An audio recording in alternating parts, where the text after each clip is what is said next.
Welcome to Database Mart Quick Tutorial.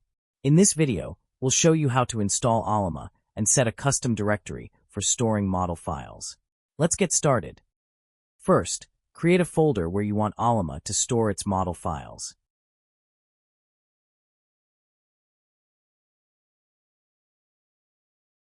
Click the Start menu, click on System from the menu on the left. Select Advanced System Settings. In the pop-up window, click Environment Variables and New. Make sure the folder path is valid and does not include quotation marks.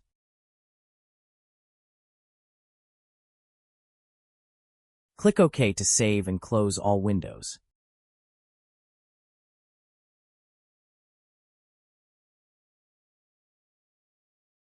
Second, go to the official Ollama download page, download the Windows installer, and follow the instructions to complete the installation.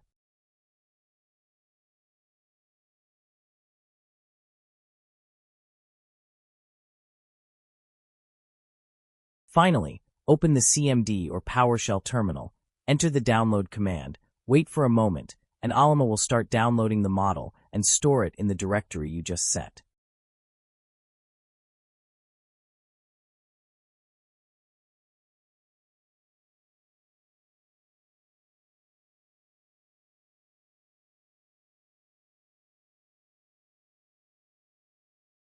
If you found this helpful, don't forget to like and subscribe for more tech tutorials. See you next time.